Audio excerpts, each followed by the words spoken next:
thanks for coming today and for being part of this surf therapy pilot session. Just a little bit of an introduction about surf therapy.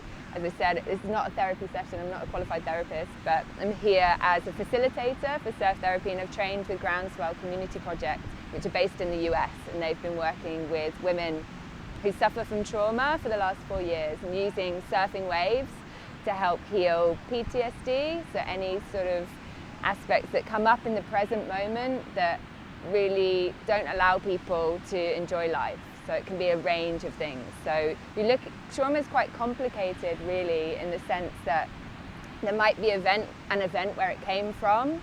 People might experience different situations or sensations from that trauma, from that impact or that event. And then also the ongoing effects might be different for everyone. So it's really very individual, okay? In terms of using surf to help heal trauma, there's lots of different projects out there, especially like veterans. There's Operation Surf, so they are often taken in the water, especially in America, and I think there's one in the UK as well. I can't remember their name anyway. But really for women, this is a new thing, specifically for women, okay? So we've talked about how we might have some fears and some reactions to the surf, but I just want to talk about Blue Mind really quickly. Has anyone heard of Blue Mind before? So Blue Mind is a book and a whole body of research that's recently come out from a guy called Wallace J. Nichols, and he's a marine biologist, and he's put together a whole bunch of research that basically says or proves that as humans, when we spend time in, on, or under the water, we feel happier and more calm and better. So the positive effects from the water can potentially outweigh the negative effects that we're going to go through as we spend time in the water and as we learn to surf. So I think that's really something to take into account. Like, there's going to be constant challenges, but there's also so many benefits, and they might not be in the form of having the most amazing wave ever. Like, that's really good for confidence for sure, and maybe for a bit of an ego boost, but there's other benefits that are a little bit more deeper and help us also to deal with the life and the shit that we have to deal with on land, which in the last year has been pretty difficult, I think, for everyone. So cool. So I'm going to talk about today's session. So today's session, we're just going to work with 5 things that we can take from surf therapy. We can apply it to the water, and maybe then you can also apply it for the rest of your life. It's going to start with breathing. We're going to do some breath work. Have you guys been doing any yoga? Yeah, they did a surf-specific yoga. Okay, perfect. So we're going to do a bit of pranayama, and we're also going to look at the nervous system and how breathing relates to the nervous system. Okay, so your nervous system is, your central nervous system is housed in your spine, and it's your basic operating system. Okay, so when we're feeling stressed, nervous system is going online, and it might be a little bit overwhelmed. And when we start to feel anxious, nervous, triggered, that's the nervous system saying, okay, you need to either run, or you need to freeze, or you need to get ready and fight. Okay, so everyone's heard of these different responses: freeze, fight, and flight, yeah?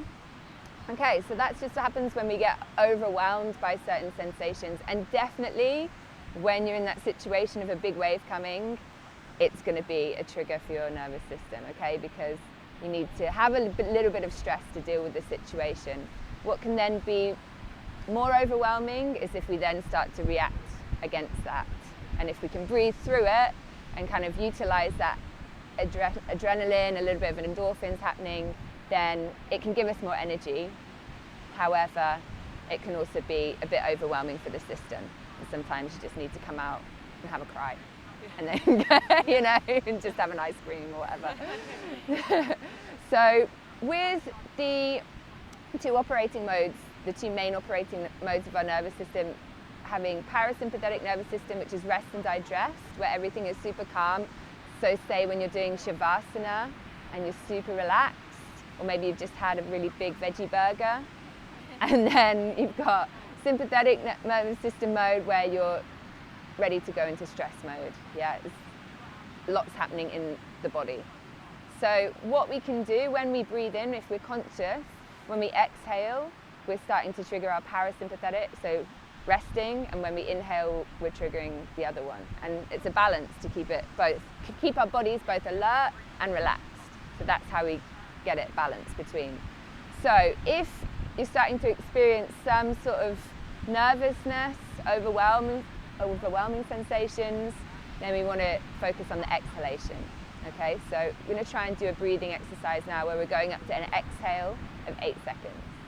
If you're working with your breath, if you've had an experience of almost drowning, or if you might have any birth trauma that you don't know about, or you do know about, but it doesn't really affect you, it still might be triggering, yeah? Because birth and breath, that's life and death. So, you know, just be really conscious and mindful when you start to work with your breath. I don't know if anyone goes full into Wim Hof or anything like that, but it's not that kind of approach. It's just working really gently and trying to see how you feel when you start to extend your breath. So it's not to create anything, it's just to calm the body and the mind, okay? So if you can get into an upright position, just so that your spine is upright and you can have enough space for your diaphragm to move in and out, you're going to start to breathe out through the mouth and try and breathe out as much as you can. And then on the next inhale, breathe in through your nose. And because you've just breathed out, slow down, breathe in. And then as you breathe out through your mouth and see if you can count how many seconds. And however many you get to on the exhalation, breathe in again, slow down the inhalation, and try and get one more count on the next exhale. And we're going to do about 5 rounds. So I can continue talking. So you're just trying to maybe get to an extended breath of 8 as you exhale. If it doesn't feel comfortable, then just forget the technique and come back to your normal breath. If you start to feel weird sensations, triggered, then just find a comfortable and relaxing breath.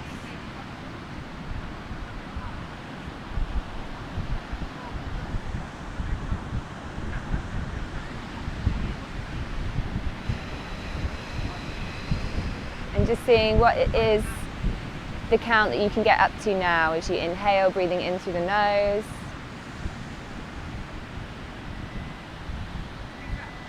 Maybe even pausing for a moment when you've got a full lung capacity of air. Your lungs are filled, and then exhaling out through the mouth. Slowing down that breath for a count up to 8.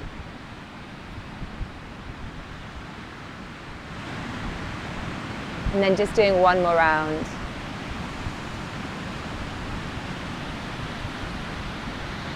Exhaling out through the mouth for 1, 2, 3, 4, 5, 6, 7, 8. And then just coming back to your normal breath.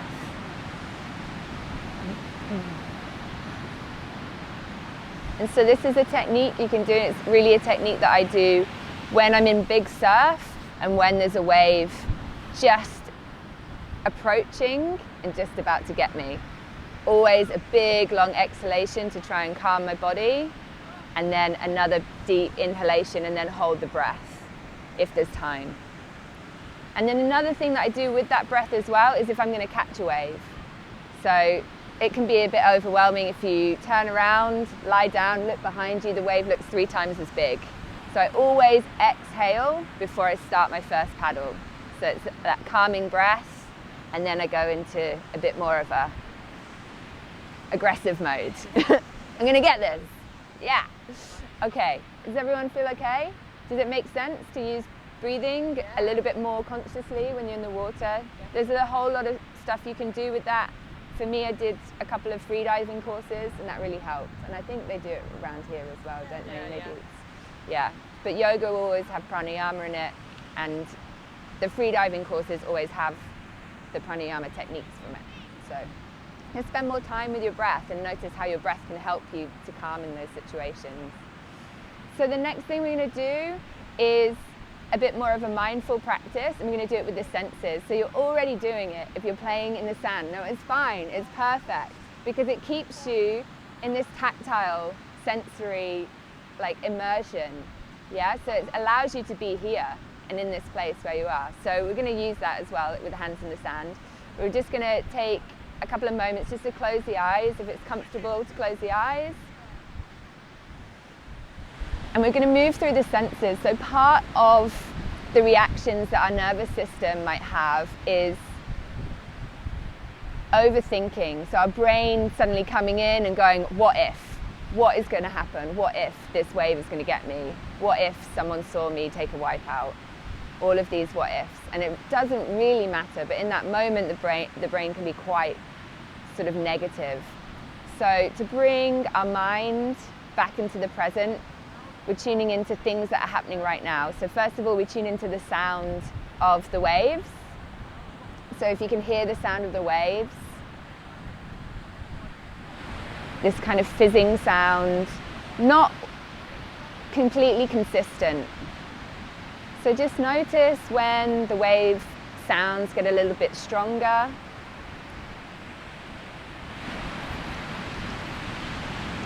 And then when they might go quieter. Maybe you would also be a bit triggered from this sound because it can be a bit scary, but see if you can settle into it. So with your breath, and then just bringing the awareness into the fingers, so wherever your fingers are in the sand, just rubbing into the sand, rubbing the sand against the fingers, so tuning into this sensation of touch. And then just taking off the sand in your hands, doing it mindfully, consciously, just feeling it. And then as you sit up, just taking your hands maybe to your chest and placing a little bit of pressure onto your heart space, so where your heart is, in between the ribs. And then as you take 5 more breaths, just feeling that rise in the chest. So now we're starting to feel how our rib cage grows and expands on the inhalation, and how it all softens on the exhalation.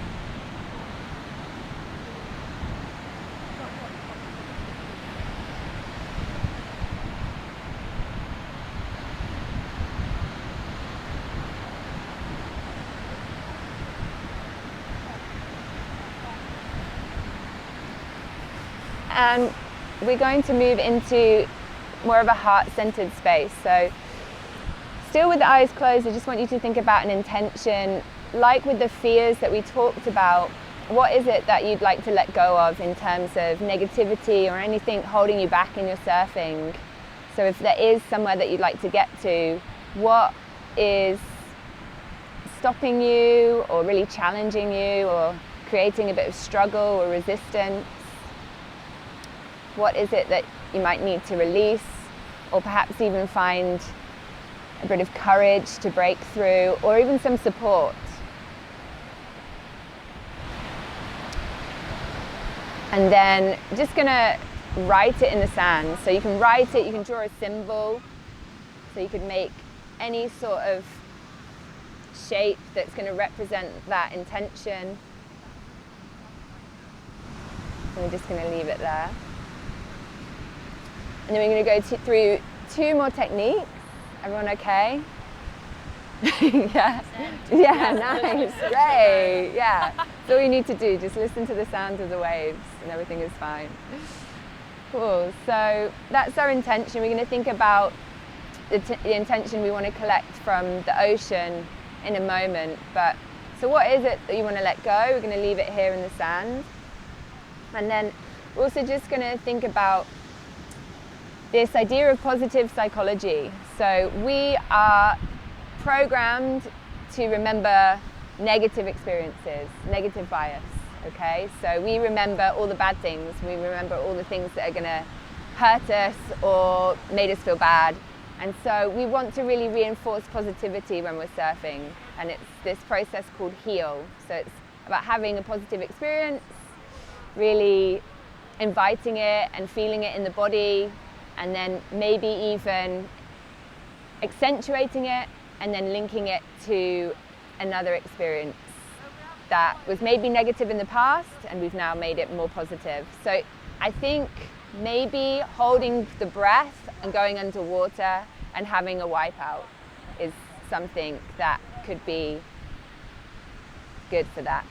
Would anyone be up for doing that in the water today? Yeah? Okay, seeing how we go. Cool. Okay, so that's what we're going to work towards. We're going to see how that feels for us. Okay, there's no pressure. None of this is about doing anything. It's really just seeing what arises. Okay, there's no plan. So that's what we're essentially going to work towards, if you guys are okay with that. Cool. And we're also going to work in pairs. So do we have enough pairs? Yeah, maybe I could go with you, Jess. Yeah. And we're going to pair, so we're going to pair up and kind of be this mirror for the other person and be really positive for them so that they can see the positivity in us. So that's when we go in the water. Okay? So just so you're prepared that we are actually going in the water soon. You're nice and cozy now. Cool. So, any questions so far? Is everyone okay? Okay, cool. If you look at the waves today, what do you feel? What does it bring up in you? Looks like a bit of a battle. Yeah, but it probably won't be too fast.